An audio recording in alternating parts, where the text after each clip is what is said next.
Hi guys, welcome to my channel, and those who are watching for the second time, the third time, the fourth time, welcome back to my channel. I am Wanjiku Karaoke, and this is part 2 of my story. I think the last video I reached like after I left Kalimoni Hospital, so I came back home.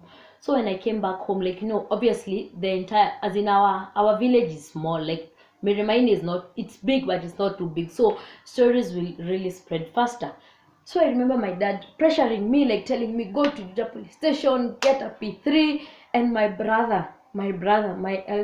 firstborn brother was so mad. Like he was looking at all people. He was like, I am looking even at the people, like you see, like maybe at Juja you have people who have shifted to the place who have that, because he was telling me, what do you remember? Because I remember the guy was skinny, he was tall, he had like, whether it was a mwanya or maybe one teeth that was not there, but I remember he the only thing that was very 100% was the Mombasa Swahili. Like he did not get even to get a chance to say one bara, and those are the kind, as in he sounded okay. Honestly, I'm not as in, but these are the people you talk. You see, like you can even see when someone who has grown in Meru, not everyone, but there are people who have accents. But him, the Swahili was just defined. It was just defined. So I remember telling my bro, like you see, that is what I remember. I can't even remember anything isipokuwa hiyo kiti ya meno ilikuwa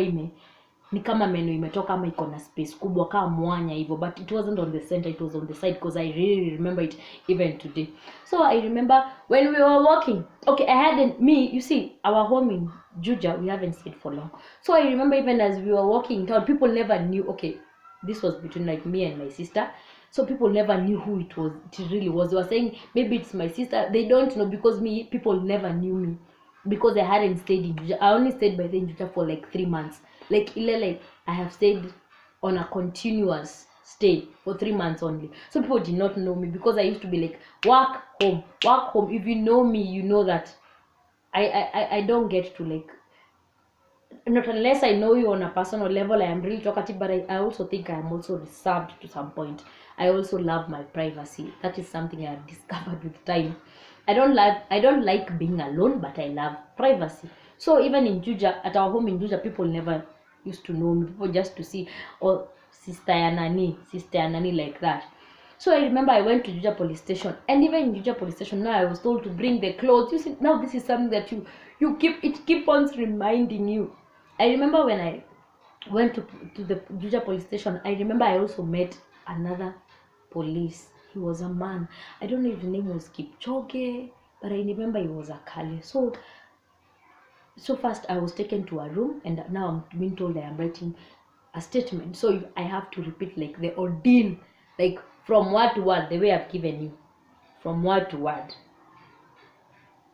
As in, I was speaking, I cried. The woman tells me, because I was narrating the statement to a lady police, so she tells me, it's okay, you just jipe nguvu. So I cry, and I am there, and I'm like, I just feel like my heart, honestly, my heart was bursting in pain. My heart was literally in too much pain. You remember, right now, this has happened to me. We're not even in good terms with the person I used to call my husband. I can't even tell him anything like this. And honestly, even if in my head I was thinking, if I told him something like this, he would think, honestly, I thought all kinds of evil, that maybe he will be happy, maybe he will never even talk to me again, even though it wasn't even my fault. Maybe he will even blame me, like unafanya nini usiku nje, like even.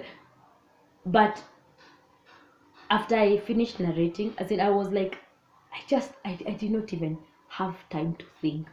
I did not even think. I did not even have the chance to think.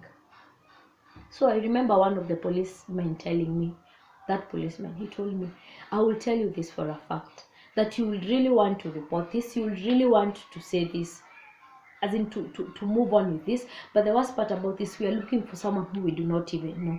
So it will keep on, itashinda ikichimbua. It will keep on making that wound even worse. So I will ask you to focus on the healing.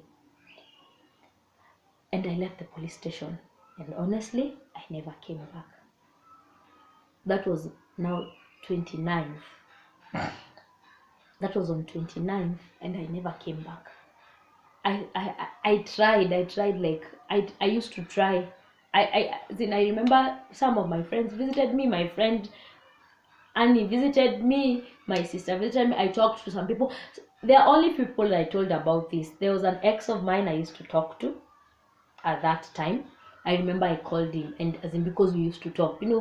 Honestly, if especially if you've been married and then you come out from that marriage, you always try to seek solace. Okay, you will seek solace to people who you knew before, and I'm the kind of person I prefer talking to someone who knows me instead of talking to someone who doesn't know. So I remember I only told a few friends of mine, okay, my family members, what as in one of my aunts, a sister to my mom came to visit me, as in just a few people. And okay, maybe if you ever knew, but I only told a few people that I felt comfortable. One of the best things that helped me during this time, I am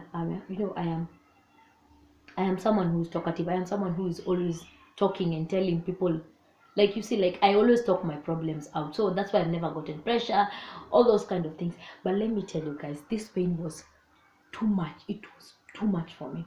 One, I'll not lie to you. I am here seated thinking, I am going through this now because I had to take these medicines for 30 days. I don't even know how they react. So I had been told I had to relax for a month. My job was only 2 weeks old, like the clothes job. So I had to shut it down. And honestly, I had been given money by a friend of mine. Like my friend had loaned me some money to start the business. Now where am I even supposed to get the money? Because it has to stop, because for like 30 days I have to be in the house taking the medicine and even relaxing, because this is something that is messing up with your head.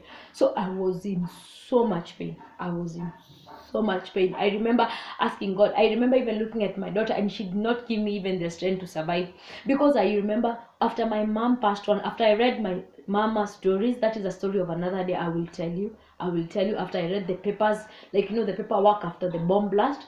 I never used to see like death as a big deal. I used to picture everyone who will die. I will picture my brother dead. I will, as in, even the reaction I will have. But I used to fear being raped. And then I asked God, the thing that I feared the most is what has happened to me. Like what? I used to go, like at our home we have like a like a borehole. Yeah, it's a borehole. So I used to go there, and the enemy will bring anything in my head. I am like, ama tu nichukue mtoto wangu, cause wacha niwaambie kenye nilikuwa so sure about. What I was so sure about is that I will never leave my daughter behind. I am grateful for my daughter. I thank God for her, because I knew I would not leave her behind. If I will die, I will die me and take her life. So I used to go to that borehole and I'm like, or I just fall here and just die. Like I just pick my daughter and we just drown here. There is nothing. But I also remember there is also something. I think I've been so much in life, but I love life. I am a lover of life. So after I'm like Mimi, nijue Mimi. Oh no, I am not dying. I will not die. Then you see, like, the enemy attacks your mind, but there's always that life in you that always tells you like you can die. So me, I was like, I'm not dying. But the pain was too much. I used to talk to my friend, because at that time I remember the only friend I had closest friend was my friend and Mama Athie, and that is what I call her. She was the only friend I talked to. So I used to call her, I talked to her, and after I am done talking, as in when I am out of the phone, I feel the pain all over again. You remember this time is I am home alone. I am taking care of my daughter alone. The father to my daughter, whatever I am hearing, the stories I am hearing about what is happening, I don't even want to hear. It was heart after heart. After you've just left your home and the things you're hearing that are happening there in your home, or people who don't even, you feel like, at that time I used to feel like nobody cares about me. Like nobody cares about me. So like first day, second day, third day, and then honestly I told God, as in, this will kill me. Like this pain, I can't even remember how that pain felt, but I remember it was too much. It was too much for me. So I told God, and that's why I keep on saying God always knows how far you can go, or how He will really bend you, but He cannot break you. Like He won't break you totally and completely. So I remember, as I said, I used to make 50 liters of yogurt on Friday. So I was making yogurt. I remember it was in the morning, and because I'm boiling all of it, so I can't maybe I use a jiko, or sometimes I use firewood, because firewood used to be faster. So I used to buy firewood. Like firewood worth 50 shillings will boil the entire milk, because you need to pasteurize it. So I remember when I was there, I keep on telling people, and this is my testimony, this is how God found me, because I know if He did not do this for me, I wouldn't be this person I am today. I wouldn't even have the courage to stand here and talk about such an incident in my life.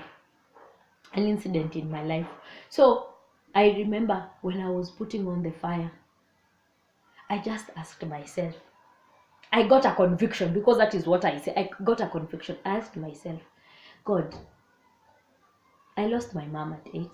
Growing up, I never had a good relationship with my stepmom. Honestly, the truth of the matter is, I was the rebellious child. I was the kichwangumu of the highest degree when I was growing up. As in, not in a bad way, but even like, I used to I think it was a protective mechanism for me. So I lost my mom. I grew up in a family where people just, so many things.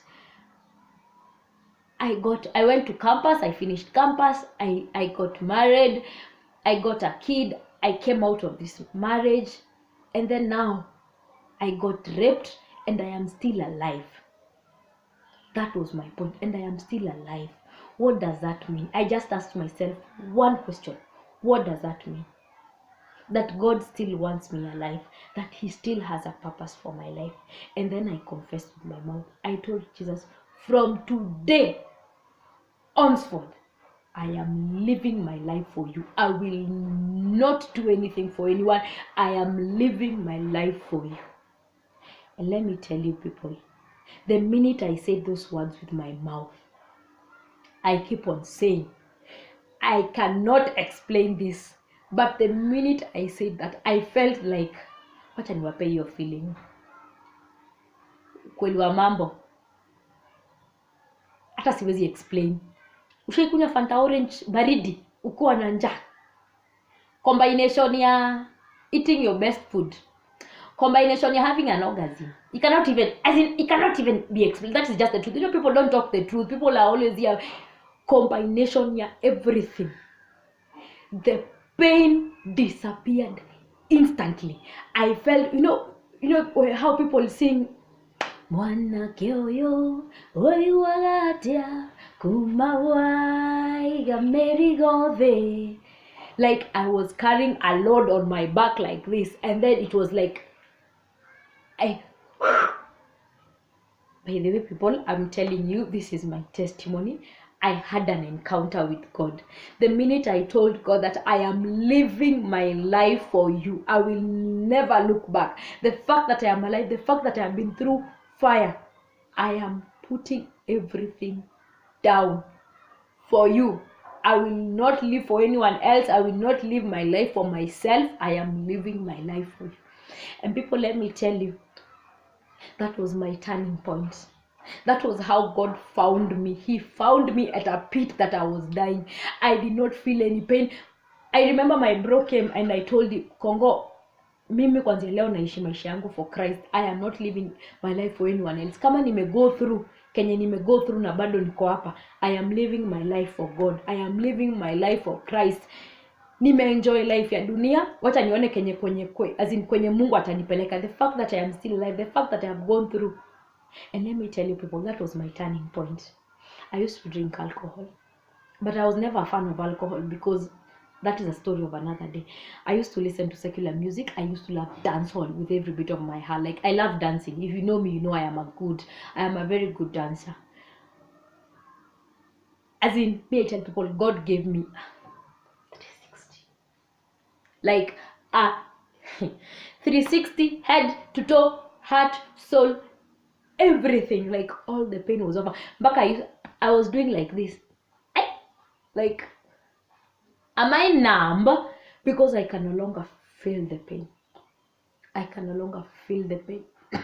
From that day, I will tell you, I went to the house. I remember I used to watch, my dad used to have Bamba TV. So I switched the television like this. I used to listen to preachings day in, day out. As in, I never switched on the television to listen to secular music. From that day, even missing alcohol, even the ambience of a club, like I never missed it. Like when, because before, that is how, even when I was in my marriage, that is how I used to like fight my battles. When I am mad, I go drink alcohol, come sleep in the morning. I started my journey. That is how my journey with Christ began. That is how Christ healed me. I never went for counseling. I never visited. I was never talked to anyone. Me, I tell people, God can heal you 100% because I am a testimony of what God can do. I am a testimony of His love, of His grace, of His healing. I am that. I have phobias. I remember the first few days, because I still had to make money for my family. I still had to make money for my daughter to pay my house help. I still had to go to town. And when I used to go to town, there's a friend of mine. I know if you listen to this video, you will know. There's a friend of mine. The mom has always been supportive in my life ever since I was making yogurt in campus. So I used to take it like downtown, the other side of Simba Coach. And then I passed there, these guys talk Kiswahili. Cha Mombasa.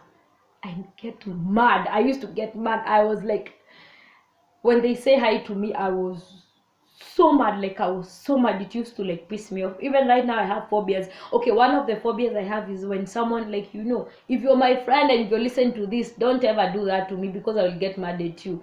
It is something that I am learning to let go. Like, ukinitokea, when you come, like, when you just come from behind and start with me, like, it, even when something just comes from behind, I hate it. Like, it makes my heart skip a bit. So there are some of the things that, like, that I will say, that is one of the things. Okay, the Swahili thing, I think already, it's been almost 4 years, yeah.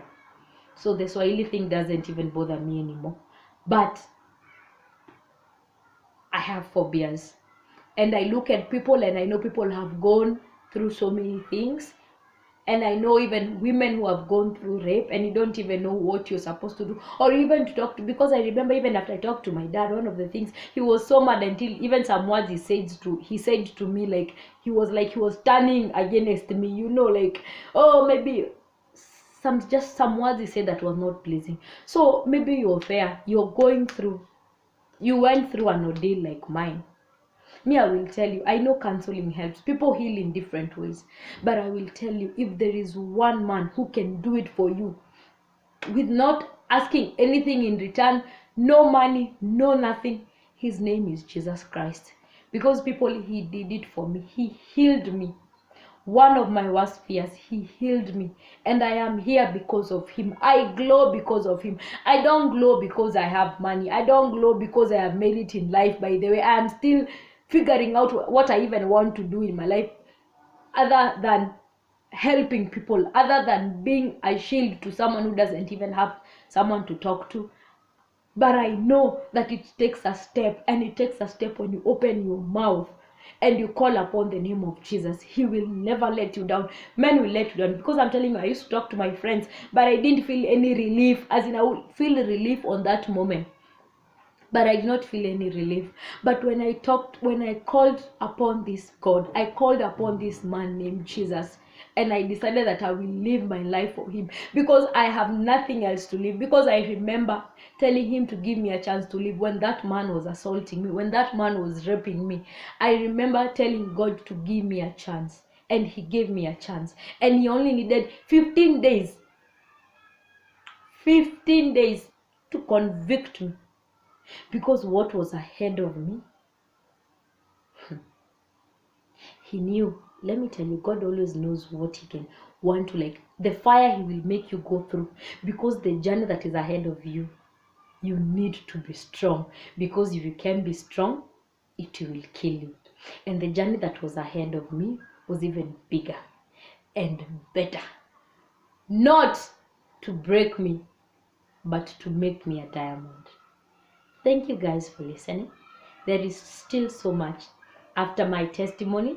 there are things that happened after I got born again. I will tell you my journey. I will tell you the people I met. I will tell you the things that were ahead of me that I thought that I would not handle. But God had made that rape a foundation of the kind of things just to make me realize how strong I am, and for him to find me. I did not find God. You don't get to find God. God is everywhere. So he finds you and he will find you.